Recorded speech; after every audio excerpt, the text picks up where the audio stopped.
Good morning. This is a reading of Respect in Ruins, Part 4, Respect as Moral Equity, Erasing Better and Worse, read by the author, D.S. Cook, for Apostoic.com. For those who have stuck with me through the series so far, we have tangled with the insidious tactic of nominal conquest fallacy, and several of the ways that the enemies of truth employ it to unmake the meaning of the word respect.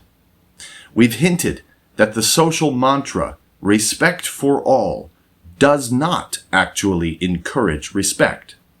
Rather, it seeks to level the playing field in the worst of ways, reducing all possible human behavior to the lowest common denominator of merit, and giving out a sort of universal participation trophy regardless of virtue. If you haven't read the prior pieces, I strongly recommend that you stop here and do so, rather than eating this particular ice cream cone from the middle. Today, I address another Orwellian doublespeak meaning of the word, twisted by linguistic fiat via nominal conquest fallacy. This meaning is growing ever stronger in our society and has begun to permeate it to the depths. I am tempted to describe it something like this: respect equals moral ambiguity. But calling it moral ambiguity is not quite the right phrase. It's more like moral vacuum. The idea that there are no morals to be ambiguous about. There is nothing that is right, nothing that is wrong, nothing that is better, nothing that is worse. All ways and choices are essentially equal, and nothing is more or less admirable than any other thing. This is the to each their own and you do you mentality that is so very common among those who wave the flags of love and kindness in our societies. But it's not actually kind. It's not actually loving. And this is self-evident to the point that needing to write about it today brings me some amount of pain. This truth is so fundamental to our human experience that we actually formulate this knowledge before we learn the art of speech or the skill of walking. The crucial existence of right and wrong in parenting. A child born into the inherently faulty flesh of a human being displays a great deal of selfishness, rage, vindictiveness, and even sadism before it learns to walk and talk. If it does not get what it wants, and immediately at that, it will scream at the top of its lungs until others are brought into its service by sheer discomfort. A bit later, when motor skills develop, it will take toys or food from other children with no other thought than that of a dumb beast. You have it. I want it. That's it.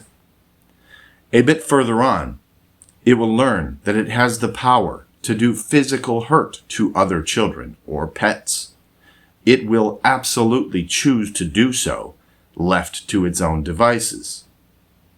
Sometimes, it will engage in hurting others for the purpose of controlling the actions of its fellows. But it is equally and universally observable that it will engage in hurting others for the sheer fun of it. This is sadism in every infant, an undeniable manifestation of original sin. Only the childless blindly state with unwarranted hubris that we are not born sinners. A mother and father, acting in love and kindness toward this child primarily, and toward society generally, will do all that they can to correct and redirect this behavior. Parents who do not do this are universally regarded as horrible, and rightly so, and the children they produce are abominations that are destined for the prison system. Neglect of the child's behavior, I would argue, is worse than neglect of its sustenance. Neglect feeding your child, and it will die. Neglect correcting your child, and many others will die. That is not an overstatement. It really is that dramatic. Consider the number of people in our prisons and in the pages of villainous history who earned their respective place because of the harm and death that they brought upon other people. In order to do their duty and truly love their children, a parent must regard one behavior as better than another. There can be no moral vacuum when raising a child. There must be good and bad behavior, taught through corrective measures, guidance, example, and at times physical discipline. Jordan Peterson's principle of minimum necessary force is a good one to read up on if you are ever in a quandary about when inflicting physical discomfort is advisable. Right and wrong is for kids, not adults. What does this tangent about infants have to do with respect? That was a long, but sadly necessary segue. When many people today demand your respect in newspeak, what they are actually demanding is that you erase your concept that one behavior is better than another. They are demanding that you submit to a moral vacuum in which whatever they might choose to do is no better and no worse than the alternatives.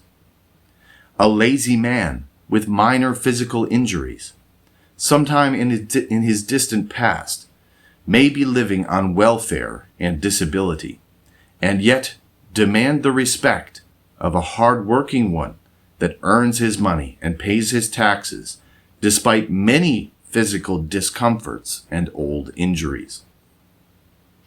The argument that is truly being presented is that neither of these things is any better than the other. We are told that we must agree with this and live as if it is true when we all know that it is not.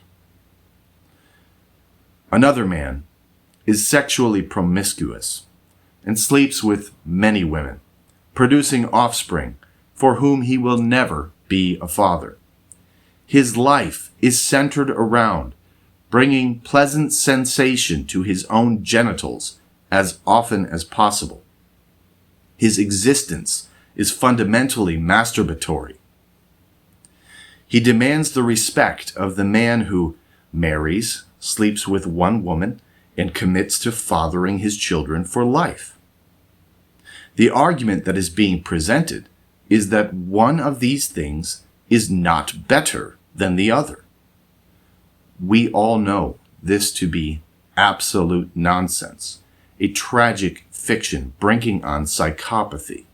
Stop pretending, stop engaging in newspeak, and stand up for what is right, you cowardly sheep. Respect equals moral equity? Utter nonsense. Christianity and Stoicism diverge. It is here that Apostoic, which presents itself nestled in the Venn diagram of Stoic philosophy and Christianity, takes one of many exceptions to the former. The Stoic principle is that virtue is natural, inherent to all human souls. Those who turn to evil desires and actions, are doing so against their natural proclivities, rejecting what they know to be true and good in favor of what appears profitable at the moment. As Christians, we know better. We know that virtue comes from without, and that our inherent natural inclination is toward evil since the fall. Genesis 6:5. The Lord saw that the wickedness of man was great in the earth, and that every intention of the thoughts of his heart was only evil continuously. We know this to be true of ourselves. Those who embrace the gospel of Jesus Christ are not hopeful to achieve communion with a perfectly moral God on the basis of their own virtue, their own thoughts and deeds. Let me hit that again really quickly. Those who embrace the gospel of Jesus Christ are not hopeful to achieve communion with a perfectly moral God on the basis of their own virtue, their own thoughts and deeds. There is only one righteous man, the only begotten Son of God, the Father, Jesus Christ. He has ordained a way by which his righteousness can be imputed to you and counted on your behalf. It is only by seeking Christ that man can hope to sidestep his naturally evil nature and be counted among the righteous by a just God. That is the gospel of Christ. Conclusion. True respect cannot survive in a moral vacuum. It demands the clear-eyed recognition of better and worse, righteous and wicked, admirable and contemptible. By insisting that all choices and behaviors are equal, our culture does not succeed in elevating the unworthy. Worthiness is objective and depends not at all upon cultural acceptance of a behavior. Calling evil good is not kindness, nor is it love. As Christians, we reject both the Stoic illusion of innate human virtue and the modern lie of moral equivalence. We know from Scripture and from mere intellectual honesty that every intention of man's heart is evil from his youth, and that only the imputed righteousness of Christ can rescue us from our natural bent toward it. Let us therefore extend genuine respect where it is due to lives ordered by truth, self-control, responsibility, and fidelity. Let us refuse the Orwellian demand to pretend that darkness is light and chaos is order. In doing so, we do more than preserve the meaning of words. We stand as witnesses to the holy distinctions of a just and merciful God. Coming up, respect as transference, claiming all virtues because of one mastery. The End of Respect in Ruins, Part 4, Respect as Moral Equity. For more parables, articles, social and moral commentary on current events, Stoic concepts presented from a Christian worldview, please visit Apostoic.com. If you enjoyed this video, please don't forget to hit the like button and subscribe to this YouTube channel. It makes an enormous difference in spreading this content to more viewers, and it is the best free support you can offer to the ministry of Apostoic.com. Thanks for listening.